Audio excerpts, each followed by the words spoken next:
Hi everyone, I am back again with another collective review, and today we're gonna take a look at 9 Korean moisturizers.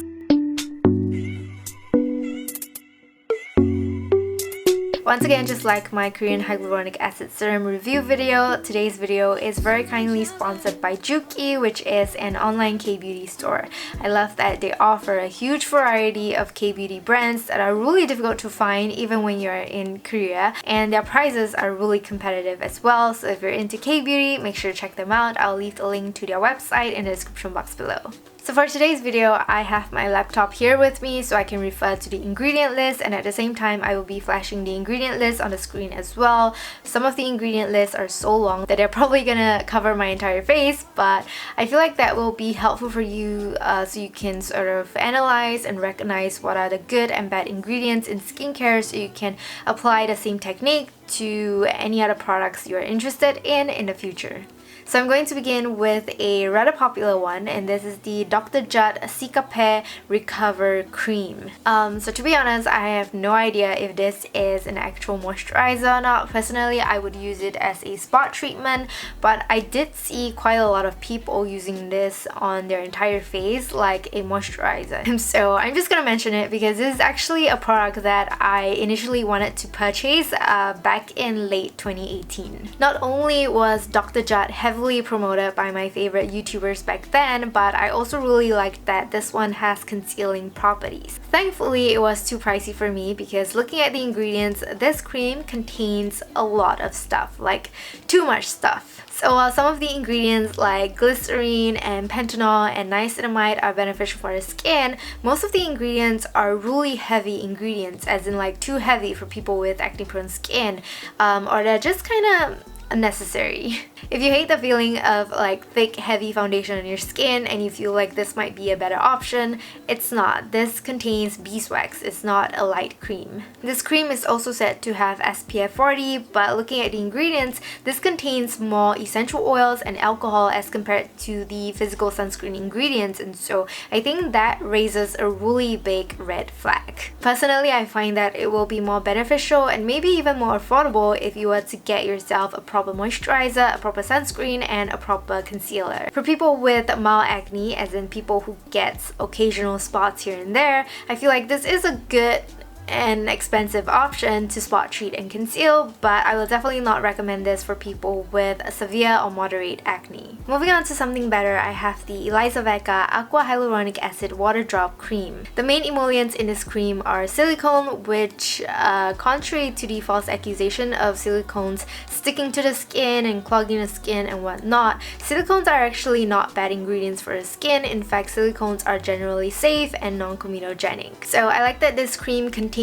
both glycerin and niacinamide, and it also contains 1% of hyaluronic acid, which is not much, but at $12, I don't think you can really pick on that. I mean, if you really need more hyaluronic acid, you can always use the hyaluronic acid serums from Elizavecca, and they are also really great and affordable. In addition, this cream also contains adenosine, which is an ingredient that aids in wound healing. As someone with acne-prone skin, I can appreciate that this cream is 100% oil-free, but unfortunately, this isn't a perfect cream for me because I find that the texture is really pleasant and light, but it just feels like it's not hydrating enough. In fact, it feels like it's so light that everything just gets evaporated.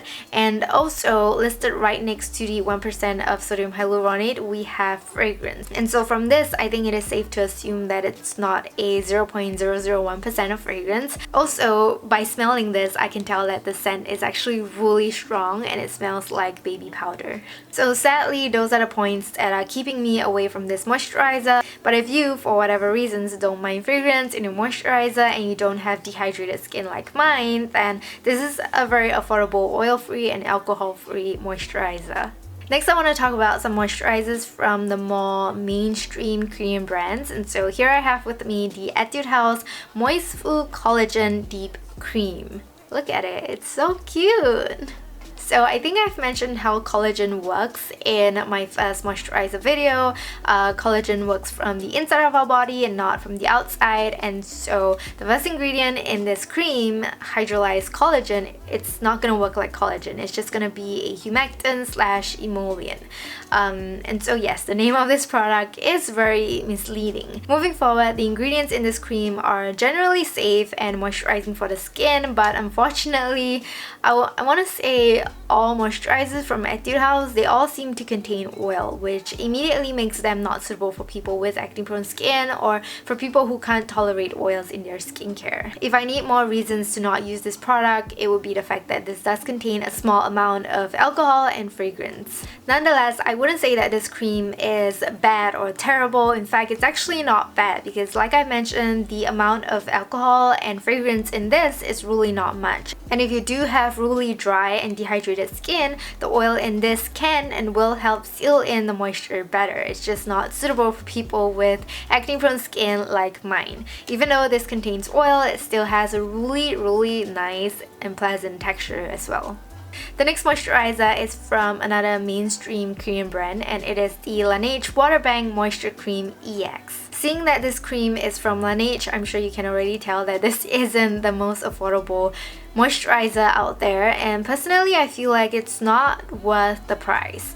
If you don't look at the fragrance, this moisturizer is generally safe for the skin, but I feel like it doesn't contain any special ingredient to justify the price. I find that this cream focuses more on sealing in the moisture with emollients and occlusive, and so if you already own this cream and you have dry slash dehydrated skin, I would suggest that you go in with a hydrating serum first to attract and retain moisture before applying this moisturizer. Because the fourth ingredient is squalane and it also contains soybean oil and just like a ton of emollients, I think this will be really clogging for acne-prone skin. And so overall, once again, even though this is not suitable for my acne-prone skin, if you do have dry and dehydrated skin, this might be a good option for you, especially when you pair it with a hydrating serum. But of course, don't forget that there's actually fragrance in this cream and it's not really the last couple of ingredients, so this cream will not be suitable for people with sensitive skin. I feel like we need some really good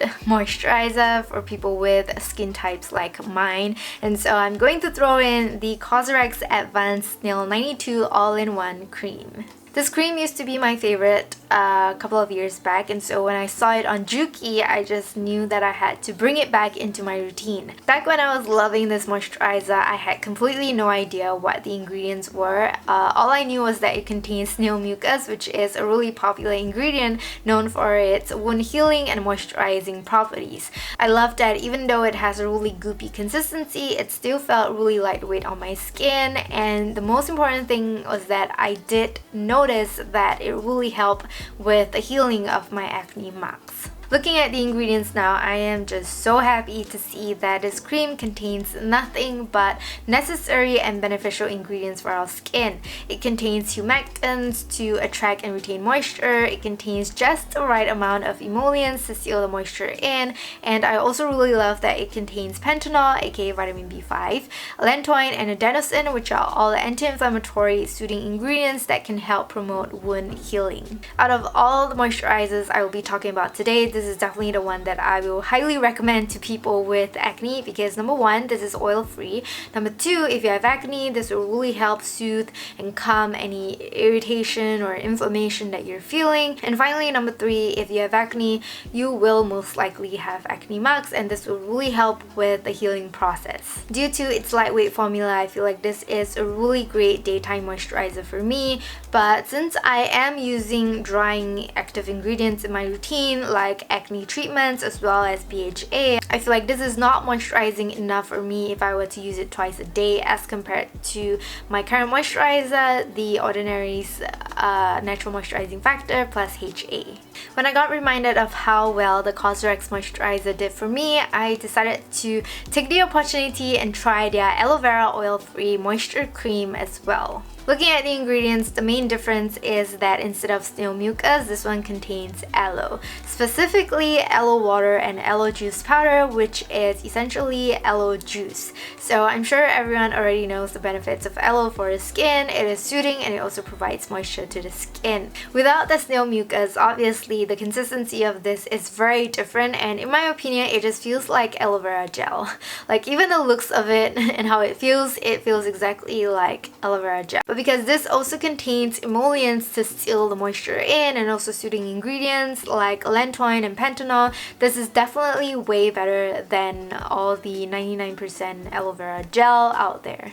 Next, I've got the Huxley Secret of Sahara Cream More Than Moist Moisturizer. I will always remember Huxley as that one overhyped brand that couldn't live up to its hype. But anyway, I decided to give this cream a go because I've never actually tried any of their products. So the very first ingredient in this cream is a cactus extract, which is said to have high antioxidant properties, and it's also said to be soothing for people with sensitive or sensitized skin. So that was really intriguing for me until I saw that this cream also contains shea butter, multiple oils, squalane, and fatty alcohol. And so I know already that this cream is just gonna be really heavy and clogging for my skin, and it's just gonna make me look really oily by the end of the day. Regardless, I can appreciate that this is alcohol free and the fragrance is the very last ingredient. And so if you don't have acne prone skin and instead you have really dry, like desert dry, dehydrated skin, this could work for you. But once again, coming from Huxley, this isn't an affordable product, and so it's paying 30 over bucks for some cactus extract worth it? I don't think so. Next, we're gonna talk about the I'm From Mugwort cream. So ever since I tried the I'm From Rice Toner and Mugwort Essence, I became low-key in love with this brand, and so I was really keen to try their moisturizer. So I was hoping that this cream would be similar to the sheet mask and essence from the same Mugwort line, aka simple and oil-free, but sadly that wasn't the case. Generally speaking, the ingredients in this cream are safe for the skin, but once again, because it contains shea butter and oil, it will not be suitable for my acne prone skin. Also, this cream contains quite a number of fermented ingredients, which will make this cream not safe for people with fungal acne or for people who are allergic or sensitive to fermented ingredients. The texture of this cream is very smooth and very silky, but at the same time you can still feel like the oils in it, and so for people with oily skin, I feel like this will definitely make your skin look even shinier by the end of the day. Overall, I would say that since this cream does contain a huge amount of mugwort and it also contains a lot of heavy ingredients like fatty alcohols and shea butter, this is a very hydrating cream which will work really well for people with dry and dehydrated skin or for people who live in dry climates. The final moisturizer is not sent to me from Juki, but since it is a Korean moisturizer that someone actually requested me to review, I thought I would just throw it in this video as well, and it is the Sun By Me Snail True Sika Miracle Repair Cream. So this entire line from Sun By Me has snail as its key ingredient, which, like I've mentioned earlier on, is an ingredient that has wound healing properties. So this cream specifically contains 40% of snail along with centella as well as tea tree extract, which are all really popular ingredients for treating acne. Once again, because I have oily skin, I feel like this cream lacks humectants and perhaps contains too much emollients like fatty alcohol and ceramide and occlusives such as oils and squalene. Nevertheless, even with all the heavy ingredients, I feel like they did a really great job with the consistency of this product, because even though it has a really slight goopy consistency, it still felt really light and gel-like, and so for people with dry and dehydrated skin who doesn't like the feeling of heavy creams, this could be an option for you. Like all the other products in the Sun By Me Snail True Sika range, this also contains bergamot oil, which is an essential oil, and so if you were to ask me, I will definitely recommend the CosRx Advanced Snail 92 All-in-One Cream instead, because that one is oil-free, fragrance-free, and it also contains more snail. In conclusion, I feel like we've got a really great selection today. We have moisturizers for people with desert dry skin, we have moisturizers for people with dry skin, and we have moisturizers for people with acne prone and oily skin. And so I really hope that this video will help you find the moisturizer that is most suitable for your skin. If these moisturizers are not enough, then you might want to check out my first moisturizer review, which I will link in the description box below. So if you have any more questions regarding the products I've mentioned today, feel free to drop them in the comments below and I will try my best to answer them. So I want to thank you so much for watching, and to Juki for sponsoring this video, and I will see you very soon in my next video. Bye!